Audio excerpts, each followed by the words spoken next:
Panahon na naman ng tag-init at talaga namang yan, ang sarap ng maligo sa dagat. Kaya naman naisipan nga namin ng kaibigan ko na mag-outing naman din sa Baybay Beach. Huwag puro pangunguha ng pang-ulam ang atupagin, gumala ka din minsan. So yun na nga for today's video ay awat muna tayo sa panghahunting ng mga pang-ulam. Kasi nga may mga nagre-request sa akin na ipasyal ko naman daw kayo sa mga beach dito. Kaya nga lang ay talagang medyo wala pa akong budget para doon. Syempre, ay doon muna tayo sa libre kung saan walang entrance. At dito nga pala sa lugar namin kapag ganitong summer ang madalas puntahan talaga dito ay itong Baybay Beach. Gawa nang wala naman na ibang beach dito ay ito lang. Hindi, bukod kasi talaga sa walang entrance, abay talaga napakaganda ng view dito. Pero magiging honest ako sa inyo, hindi naman siya as in ganun kaganda. Kumbaga, marami rin kasing, may ilan kasing basura tulad ng mga bunot, yung mga naanod na kawayan, ganyan. Tapos meron ding ilang plastic, pero nililinis naman nila yan. Kaya lang talaga hindi maiwasan na meron talagang ganun kasi nga kapag nag-high tide, may mga ilang basura talaga na napapadpad dito. Pero yun lang naman, pero maganda pa rin talaga. Mas lalo na siguro kung talaga mas maaalagaan pa ito. Ito nga pala ay malapit lang sa bahay. Paglabas ng ilog ay ayan, makikita na agad itong Baybay Beach. Kaya nga lang ay hindi talaga kami madalas maligo dito kasi nga may ilog naman sa amin at saka maganda naman ang ilog doon lalo na kapag nag-high tide at talaga namang yan linaw ng tubig. Pero kapag nga may mga outing kami talagang ito lagi ang sinasuggest ko kasi nga malapit lang sa bahay at pwede rin ako magsakay ng bangka. Pwedeng ako lagi antaya yung bagang magadala ng mga gamit-gamit kasi nga lapit lang sa bahay, tabing ilog, ikakarga lang sa bangka tapos iaawas din sa buhanginan. Pero ngayon nga ay nagpahatid lang ako dito kay Papa kasi nga yung bangka naming malaki ay gamit ni Papa tapos yung bangka naman naming maliit na hindi ko nga magamit kasi nga walang katig at nilagay doon sa bangkang malaki. May bisita kasi si Papang susunduin sa bayan at saka yung mga bisita niya ay medyo marami ata yun ay kailangan ay 4 ang katig at baka tumaob. At pagdating ko nga dito ay wala pa yung mga kasama ko kaya naman ay nag-set up na nga muna ako na ring tent. Nagdala na nga rin pala ako ng kalan kasi nga wala naman ako makikita dito pang tungko kasi puro buhangin na nandito at wala namang bato. Saka ayoko kasi nung inalambitin lang yung kaldero at gawa ng kailangan doon ay maraming gatong para madaling maluto. At saka kaunting hangin laang doon ay nalampas na agad ang apoy, ang init pati sa muka. Pagkatapos ko nga maghalongkat ng aking mga gayak ay wala pa rin sila kaya namin naisipan ko nga na mag-uli-uli dito. Tapos may nakita nga pala ako ditong wallet. Ayan, titingnan ko baka merong laman. Kaso ay puro buhangin lang naman ang laman. Wala man lang kahit 1,000. Kung mapapansin nyo nga yung braso ko talaga namang hindi napantay ang kulay ay at saka ay may kagat na rin ng niknik. Yan ang daming niknik dito. Buti na lang talaga at ako yung nagdala ng jacket. Matapos ko nga pala makialam ng wallet ng iba ay nagpicture na lang muna ako kasi nga wala pa rin sila. Ang tagal. Tapos yun, habang ako nga iabala sa pagpipicture ay bigla na lang natanggal ang aking tent at bigla nga lumakas ang hangin. Natanggal yung kanya mga pamasak. Madulas kasi sa buhangin kaya naman ang daling matanggal. Kaya naman ipinalitan ko nga ng mga kahoy, mga pinamulot ko din kung saan. Dito nga pala kami lagi nagkikita-kita ng mga barkada ko kapag kami ay umuwi galing sa trabaho sa ibang lugar noon. Pero ngayon naman ay dito na lang ako lagi sa bahay at hindi na nga ako nagtatrabaho, pabigat sa pamilya.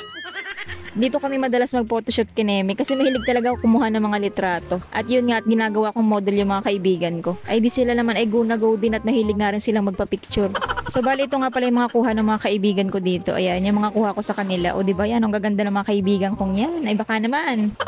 Ang sarap sa pakiramdam kapag nakakuha ako ng mga ganyan litrato. Saka dati talaga, aliw na aliw talaga ako sa paggagawa ng video, kumuha ng litrato. At saka gusto ko rin talaga na ako yung mismong pinipicturan at saka yung binibideo. Pero hindi naman ako komportable kapag iba yung mag-video sa akin. Kaya naman nakakatuwa ngayon kasi nakapag-vlog na ako. Yun, sarili ko lang din mismo yung nagbibideo sa akin. Ayun, tripod pala. Dati pa kasi talaga ay gusto ko na mag-vlog. Kaya nga lang hindi ko alam kung paano ko baga. Alam mo yun, kung paano ko i-entertain yung mga viewers. At saka ay nahihiya akong humarap sa camera at ano sagwa ng aking pagmumuka.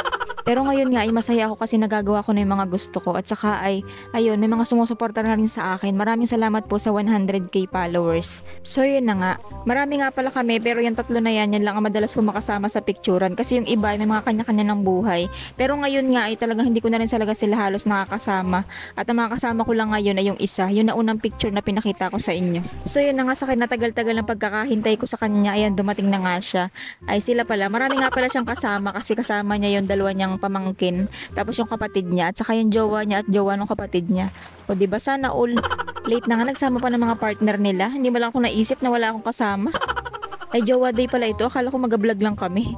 Pero totoo lang, hindi naman talaga kami magbablog. Kumbaga inaisingit ko na nga lang din. Bihira lang kasi talaga umuwi mga kaibigan ko. Kaya naman kapag may umuwi sa kanila, kahit isa lang sa kanila ay minimit ko talaga sila. Nakipagdaldalan, hindi kaya naman ay ganito nga, nag-swimming kami. Bali nung nakaraan nga ang umuwi naman dito ay yung kaibigan kong bakla. At yun nga, gumala din kami sa beach din. At gusto nga rin niya na i-vlog ko din daw. At gusto daw niya mapasama sa vlog ko. Kaya nga lang hindi ko na nga na-i-upload yun. Kasi nga ay epic fail yung gala namin kasi nga nagkaroon kami ng konting problema. Kaya naman hindi ko na nga in-upload. At ayun nga, sa susunod na uwi na lang niya, saka kami ulit magbablog. Tapos ayan nga, late na, tinatarayan pa niya ako. Nakapang swimming, samantalang ako ay panjama lang, okay na, basta makapag-swimming.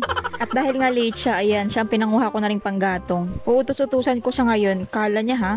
Sayang nga lang at wala akong dalang antipara, pasisiding ko sana siya ng balakwit din sa buhanginan.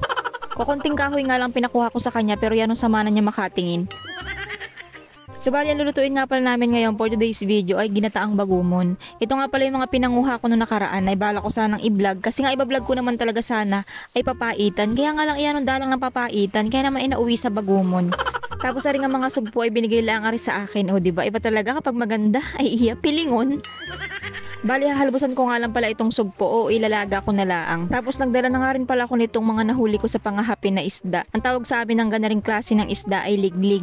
Tapos itong maliit ay kulapnit. Ito nga pala yung mga nahuli ko na sana ibablog ko nga rin kaso hindi rin natuloy kasi nga yung kapatid ko ay inabutan ng tamad.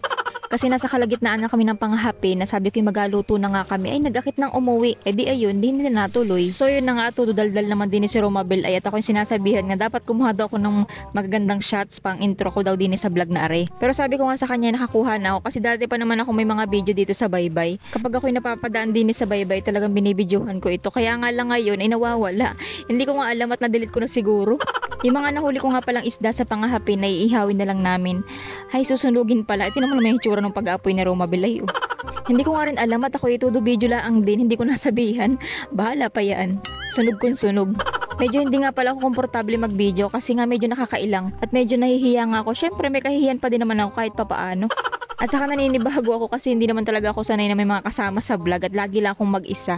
At saka lalo pat hindi ko naman talaga sila ka-close. Buti sana kung mga kaibigan ko lang yan at sanay naman sila sa ugali ko at saka komportable ako sa kanila.